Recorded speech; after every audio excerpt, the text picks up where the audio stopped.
Okay, as per usual, here's what we do here. We read some philosophy papers. This is called "What and for Whom is Bioethics" by Sandra Soo-Jin Lee out of Columbia. It looks like this is a guest editorial in the American Journal of Bioethics. You know, a little short paper. It's about 5-6 pages. With this total, if you're counting the double columns, is. And as always, my first time reading it. Let me know what you think as we go, and then at the end of these things, we rate and review them. So so here we go, and let me know what you think. In their examination of survey findings, Pearson et al. 2024. I think this Pearson looks like this is a few people have been mentioning Pearson et al. So there must have been some roundtable. Illuminate critical insights into the current composition and philosophical perspectives of the bioethics field. Okay, so there was a meta-survey of the bioethicists. Their study addresses a significant gap in the systematic understanding of the bioethicists' backgrounds and perspectives on key issues, highlighting the profound impact that normative ethical frameworks have on professional viewpoints. By juxtaposing the survey results with public sentiment, the authors expose potential dissonances between expert opinions and societal opinions, suggesting the need for closer alignment. They compellingly argue for increased diversity within bioethics, asserting that a more inclusive field is essential for comprehensively addressing ethical challenges, particularly those affecting marginalized communities. These findings present a unique opportunity for reflection on fundamental questions. What is bioethics and whom does it serve? I mean, the nature of academia has been generally, in the West at least, for people who can afford it, which was the ruling class, which tends to be white people and guys, white men. So the field is going to reflect more white people and guys, and that is always how the outcomes in medicine have been. The outcomes in medicine are always best for white men because that just tends to be where most of the study has gone, and that's a historical fact. And so, like, if you want, like, the worst outcomes in the United States tend to be for minority women. Like, so if you're a black woman, you have a much higher chance of, like, having medicine don't work for you, or, like, a problem with, like, a surgery or something. You did a 1-hour meeting in the associated formatted minutes. You must now go. Bye-bye. Yes. Congratulations on getting your meeting done. So it's like, who is the bioethics and whom does it serve? I mean, historically, it's been white guys. So it's just like, that's a historically, you can answer this just historically. But, of course, it should not be serving only them. Okay, but anyway. To capture a wide spectrum of the field, the authors drew from 2 leading bioethics organizations. However, as they acknowledge, the representation of views through this survey is limited by the unique characteristics of these organizations. For example, the Association of Bioethics Program Directors, ABPD, is an organization for leaders of academic bioethics programs across North America, with its membership comprising of directors of bioethics, departments, centers, and institutes within universities and healthcare institutions. As ABPD president, I work with the ABPD board of directors to advance our mission of fostering collaboration, sharing best practices, and strengthening the role of bioethics programs in addressing complex ethical issues in medicine and life sciences. Okay, so it looks like this author is one of these people in charge of these major organizations. Oopsie. So that's interesting. They are the president. So like they said I. So the idea that like they are the person doing this is interesting to me. So okay, there we go. So given our focus on bioethics, given our focus on bioethic program leaders in their role of center directors, department chairs, and division heads, our membership reflects a relatively small proportion of bioethicists, and it is likely that many who engage in research and clinical ethics are not represented in the survey data. Despite these limitations, the survey results confirm several well-known aspects of the field. Scholars have provided valuable accounts of the origins and evolution of bioethics, shedding light on its status as a relatively young discipline. That's fair, and so maybe being young, it will less reflect old academics in the West. Okay. This historical context may help explain the survey's suggestion that bioethics is largely shaped by a narrow range of disciplinary perspectives, dominated by scholars who are predominantly white. Okay, so maybe not. I was going to say, maybe it's different. Maybe something recent is there. So we're going to be predominantly white, highly educated backgrounds employed in academic medical centers and institutions. Yeah, so you're getting like the traditional academics here in the West. In this respect, bioethics mirrors other academic disciplines, including the sciences that are the object of bioethical investigation. Yet, as the author suggests, the central role of bioethics in identifying and interpreting values in the moral experiences of health and disease warrants critical examination, especially in confronting epistemic gaps within the field. A quarter of a century ago, Daedalus, the Journal of Academic Arts and Sciences, published a special issue titled Bioethics and Beyond, guest edited by Kleinman, Fox, and Brandt. The editors argue for a multidisciplinary approach to bioethics, one that addresses the gap between the theoretical and practical ethical considerations in medicine, and recognize the importance of navigating the space between is and ought, the critical territory defined by the question, what is the existing situation, what should be done about it, and what can be done, to speculate on future possibilities for inquiry and action into the critical sites of suffering and care. So yeah, good old quarter of a century ago was 2001 for all you old folks out there. So 2001 was a quarter of a century ago, or not quite, but like they can, we're not at 2026 quite yet, but the fact that you can refer to 2001, I guess, or maybe the year maybe this was, so 1999 is technically a quarter of a century ago, but yeah, you can feel old now. Kleinman, a medical anthropologist and psychiatrist, critiques the dominance of the abstract principle-based bioethics, arguing that such an approach often overlooks the lived experiences and cultural contexts of individuals. He contends that the ethical positions must consider the localized politics of a particular place, what is at stake within a specific community. Uncovering and articulating socio-historical context and the values that matter most requires empirical research that provides knowledge of experience. Knowledge that is not just valuable but essential for both Kleinman, for bioethics. Kleinman advocates for a bioethics that considers the moral lives of people as they navigate health and illness, emphasizing ethnography as an interpretive approach capable of offering deep insights into the complexities of moral experience. This approach enriches ethical reflection and ensures that bioethics remains relevant and responsive to real-world situations that vary across different contexts. All right, so because people think of health and their lives differently, the considerations in bioethics is going to be culturally relative along those lines. So the question is there really an abstract level where it doesn't matter, and how much of that actually is the case? Like, maybe you shouldn't just be killing people randomly. That would be bad on the bioethics side. I guess it's just mostly people think that's just bad in general. But then once you get away from these like super abstract, like no murdering innocent people statements, then what are you actually arguing about in people's lives? And that's a good question. You need to, what people value can really differ, because not everyone, like I had a family friend, he's foregoing some certain medical treatments because he's just like, well, fuck it, I don't want to do those medical treatments. So he's, I assume, planning on not living as long. But like he made that call. So it's like, all right, he made that call. I'm just going to die sooner, but I don't want to do those certain medical things. Okay. But like, what if you were saying, well, life is the most important thing? Of course, we have a whole crew here in America who just say like life only. Then like you don't really, refusing medical treatment might not make sense to them. But like, yeah, that for him, that's what his call is. Okay.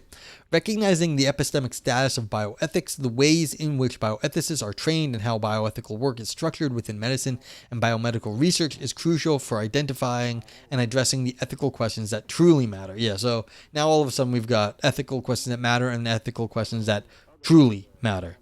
So the ones that truly matter are going to be the localized ones, I guess, here. So, in the same Daedalus volume, DAS suggests the field to move beyond its American origins and its primary focus on autonomy and individual consent. Yeah, exactly. So now we're back to like the old white guy in the U.S. So like, individual rights, rah. She emphasizes the importance of understanding how ethical issues in healthcare are embedded within broader social contexts, such as community relationships and public welfare.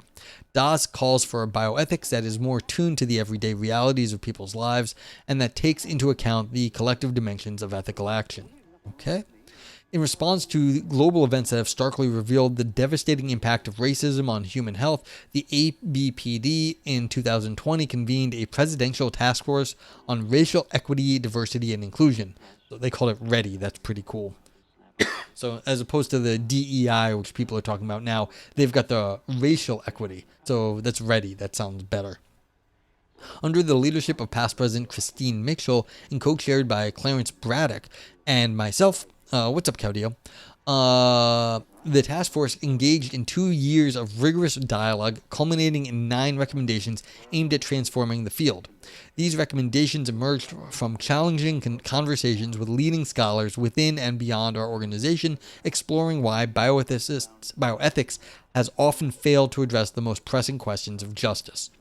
As Pearson et al. Survey makes evident, the field's limitations cannot be rectified simply by recruiting more black and brown scholars. Instead, we must critically examine who is recognized as a bioethicist and, by extension, whose knowledge is valued in bioethics.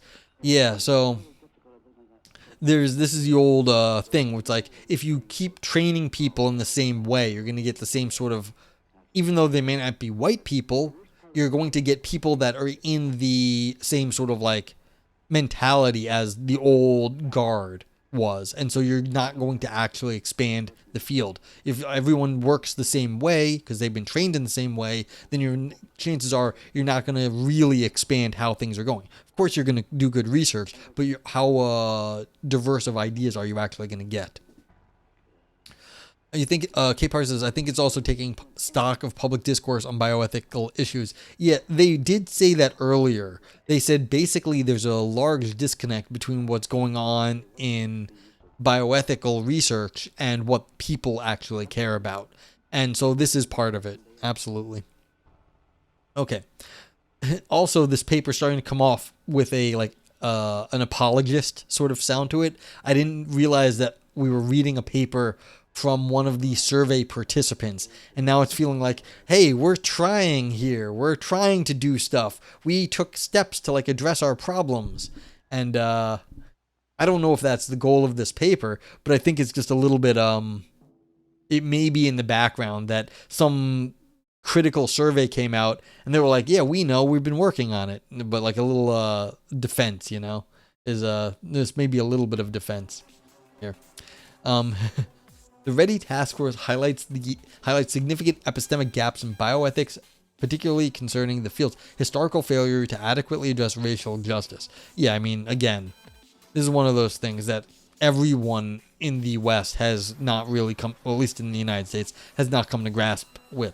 Like, of course, some people have, but a lot of people have not.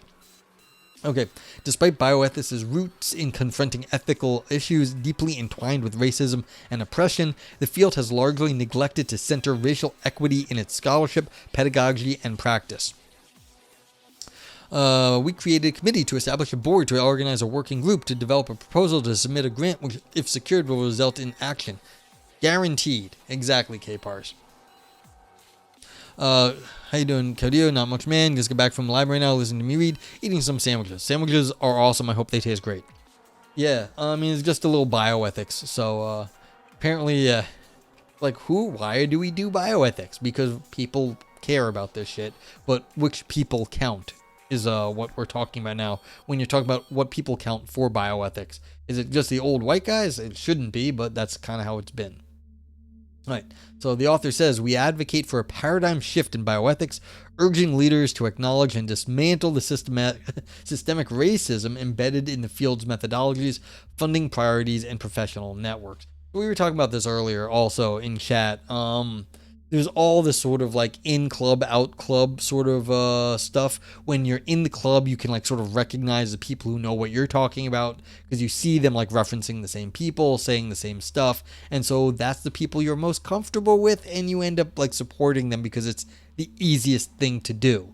It's easy when you recognize exactly what's going on with other people because they're most similar to you. And so this is like, well, we have to get out of this. And it's not like you can just get, people of other cultures and train them your way, because that's not actually getting new ideas in. It's just getting people who look different in without getting, if you're training them the same way, they're going to actually react in pretty similar ways. So, yeah. They're saying we can't do this. We have to do something else. I hear this a lot in academia. The urgency of this change is further underscored by the persistent lack of racial diversity and anti-racist practices within bioethics programs. Integrating READY as a central framework within bioethics emphasizes that meaningful progress requires institutional commitment, accountability, and a reimagining of the field's norms and practices to encompass diverse perspectives and methodologies. The recommendations aim to transform bioethics into a more inclusive and socially just discipline, better equipped to tackle the ethical challenges posed by an increasingly diverse society. I don't understand what they're saying here. This just sounds like, yeah, we're going to do it. Like, really? Really, you're going to do it? So, this is many years ago, but I was, after philosophy talk, people are hanging around talking.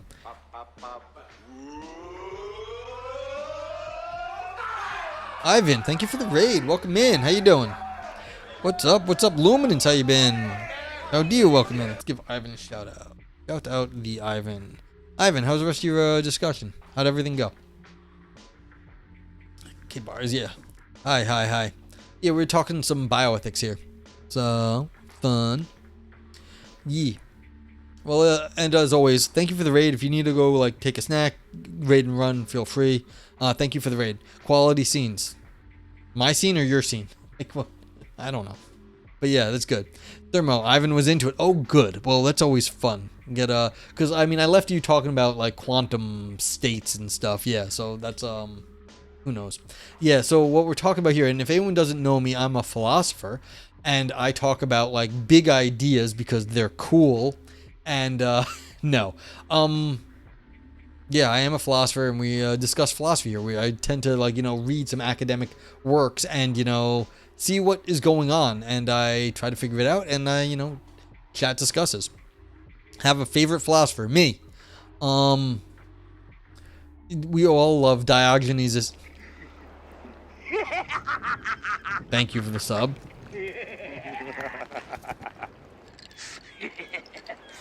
I was waiting for it. Sandima's high school football rules. Thank you, Socrates. Thank you for the 15-month streak. It looks like 16 months. Jeez, man. Thank you for the sub. I appreciate it. So, favorite philosopher. In terms of 20th century, I come out of Wittgenstein, like that sort of lineage in the analytic side. So, I'm a Wittgensteinian, broadly speaking.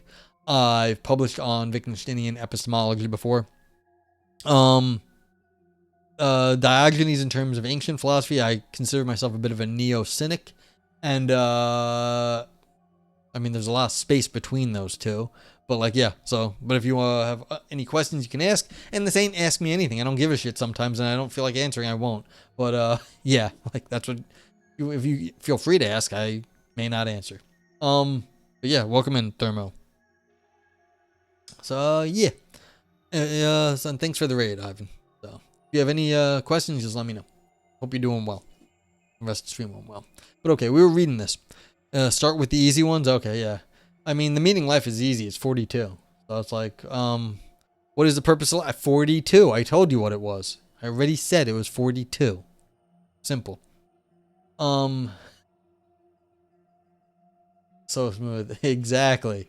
It's like people think there's like answers to questions. I tell people this. One of the things I like, the way I see the world, in some sense, I'm only interested in more interesting questions. I only care like about more interesting questions. I am less interested in the truth. I'm more, I'm just less fussed about it. Like, if you give me a better question, I'm not interested in facts. So like, I'm not actually, what is 6 times 7? It's the same as the meaning of life. What's up, Ken? So it's like I'm interested in like interesting, like weird questions, interesting questions, and so it's like like some of this stuff like doesn't matter to me. A lot of it doesn't. What if facts led to the harder questions? They might. I don't care about the facts. Give me the questions. That's what matters to me. So, like, we're asking about who and what. Thank you for the giant fucking. What is that? The laughing Socrates? Yeah, Socrates. Well, nice. Thank you for the gigantified emote. I appreciate the gigantification. But yeah. Let's see. Anything else to say? Yeah. Well, let me know. It's like, yeah. And the way things go in the world, sometimes the philosophers come up with cool stuff. Sometimes someone else comes up with cool stuff. So, like, if you come up with, like, a really cool physics experiment, like, they've got certain things, like the, like, sort of, where looks like you have backwards causation, where, like, it looks like some decision in the future about a quantum state looks like it's affecting how something turns out in the past. Like, we've got crazy experiments like that. That's really cool, and that fact that this is how physics is will cause us to reimagine how we understand time and causality and things like that. So of course, if the facts, like some sort of crazy quantum experiment pushes our thought forward, then that matters. But, like, I'm not a physicist. Ivan's a physicist. I want Ivan to come up with the crazy, like, physical stuff. I will worry about explanations later. Delayed choice quantum eraser, nice one, yeah. So I heard a talk on that a little while ago, and a philosopher was saying, well, look, here's a different way to view the situation so that things, don't sound so crazy anymore. It's just like locally in certain areas, like, yeah, you might be able to go back in time, but in that local area, and that, like, it seems okay in the, like, in that small situation. So it's like, but, like, how do you think about that now that we have these crazy experiments where we didn't think you could ever go back in time? Well, maybe we can, maybe we can't. And this interpreting this experiment is really, like, like, that's how it goes. So what are the implications of the facts? Well, that's a hard question. Depends on the facts. I mean, yeah, that's contingent on the facts. And my website is down? Which one?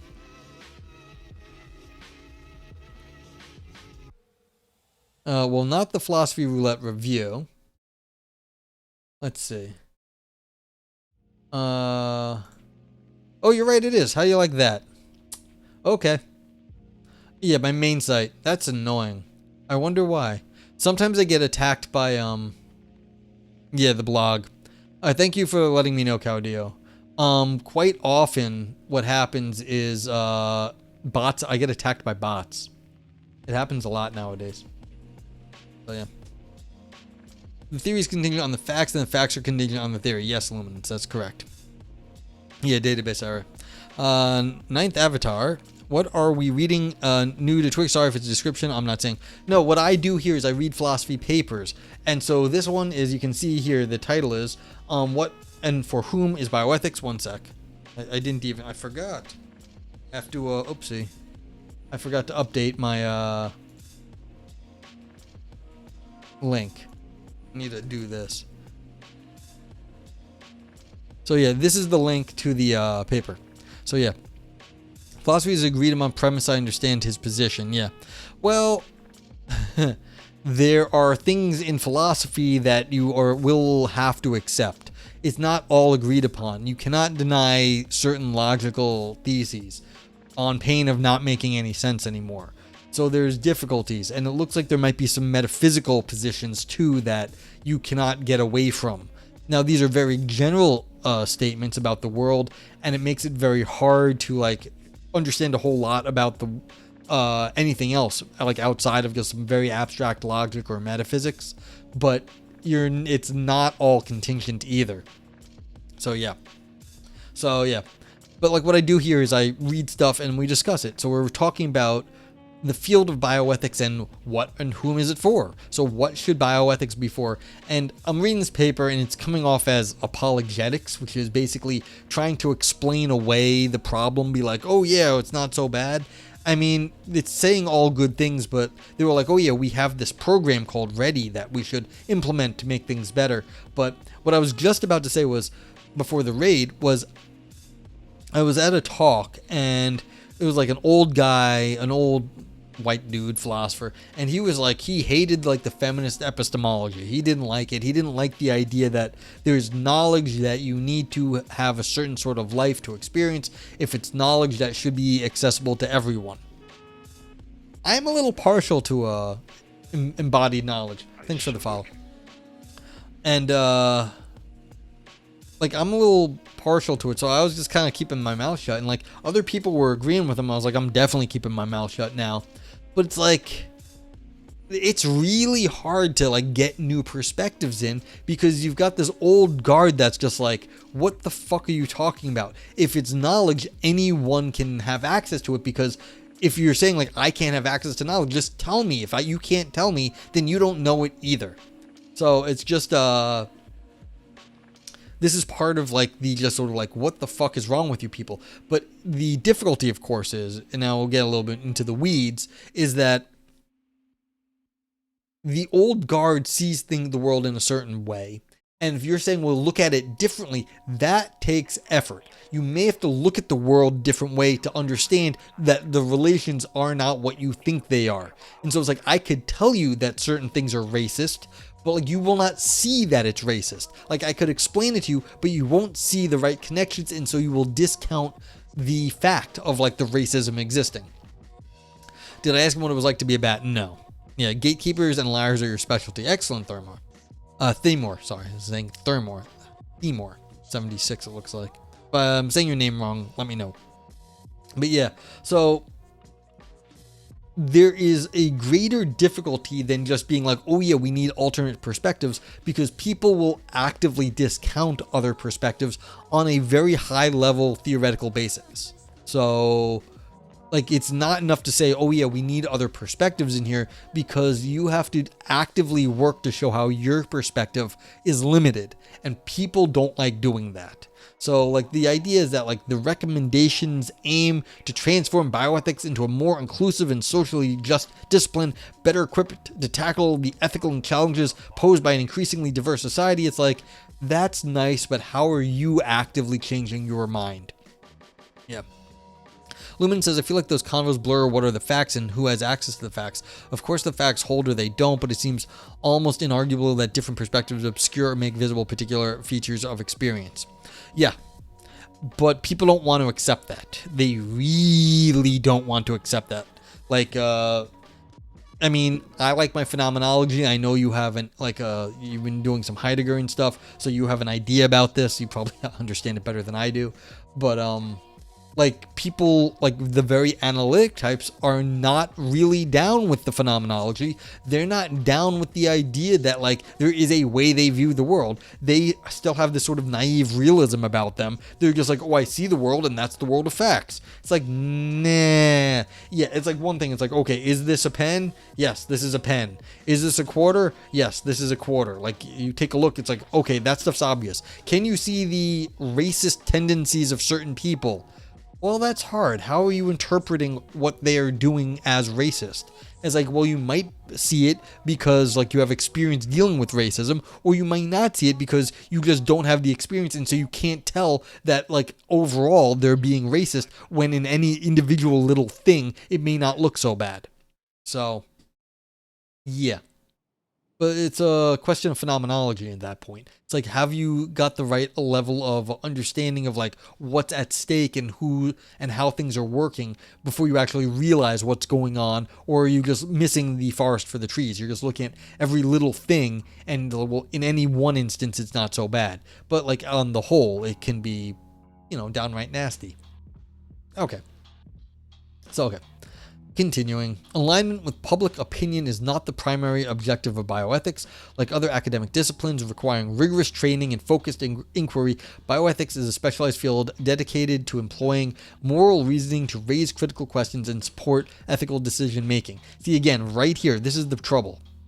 What counts as rigorous training and focused inquiry is gatekept by the old people. And they say, look, this is the right way to look at stuff. This is the rigorous training and focused inquiry. That's the problem. The focus is the way they used to look at it. We need new ways to focus. This is right here. It's like, the people don't realize this, like they went from right here to right here in the course of one fucking sentence. There's one sentence in between these two.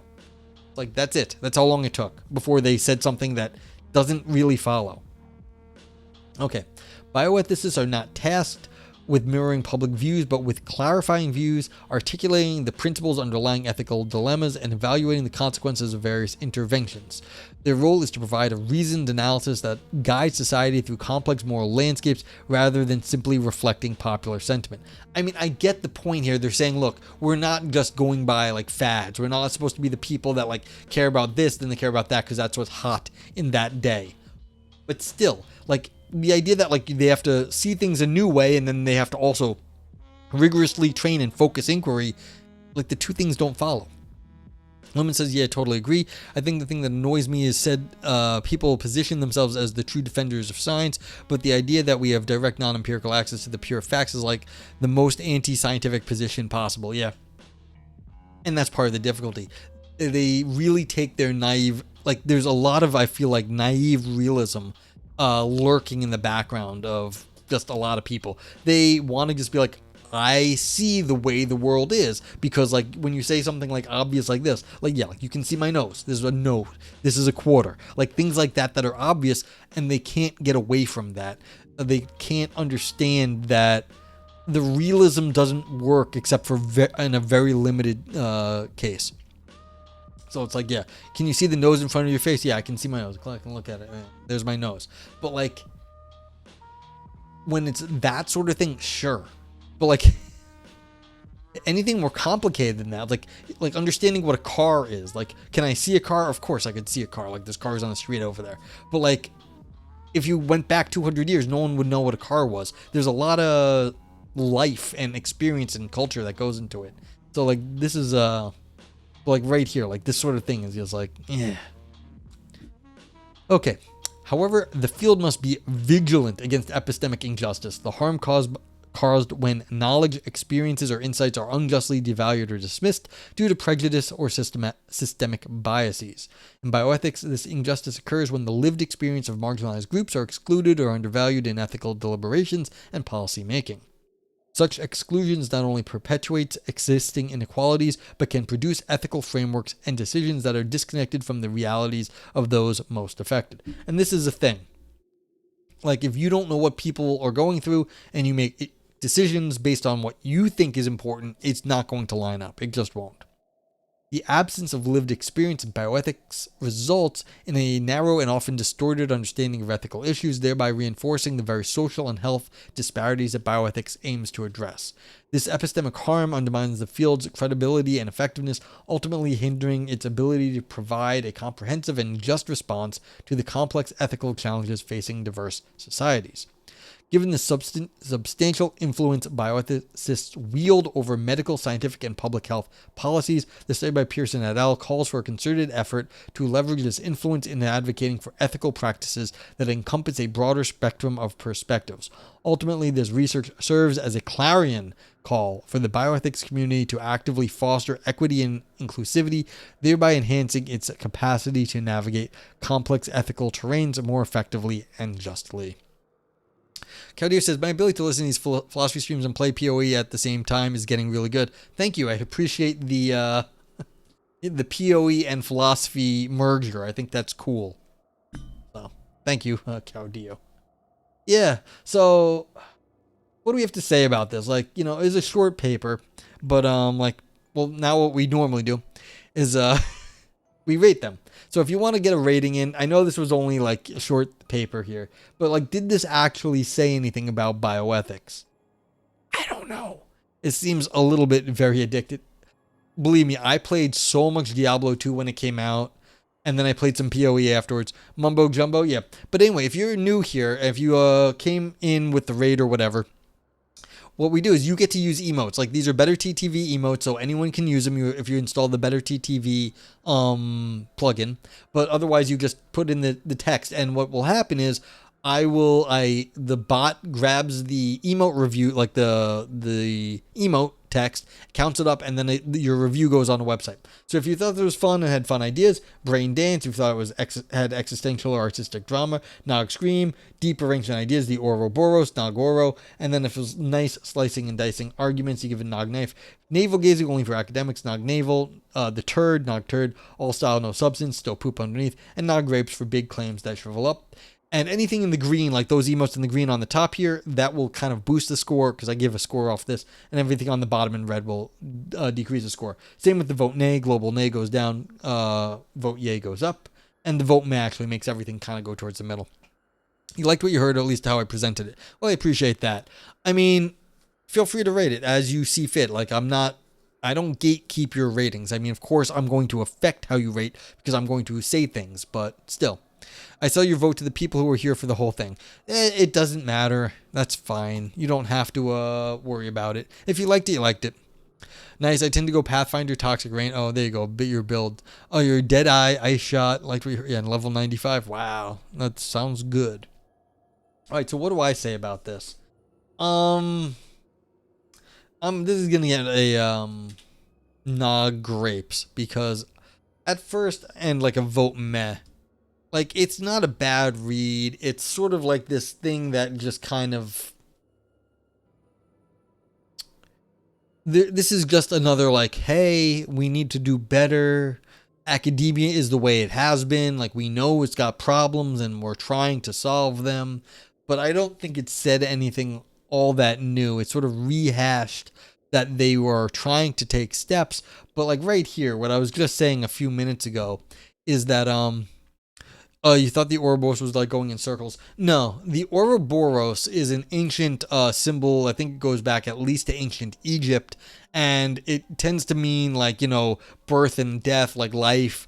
And like, so it's like it's a serpent eating its own tail, or maybe it's coming out of its own mouth, depending on how you interpret it. But it's this sort of like ancient idea of like something, circles and life. And so that's kind of what it is. You change it to that. Okay, that's fine.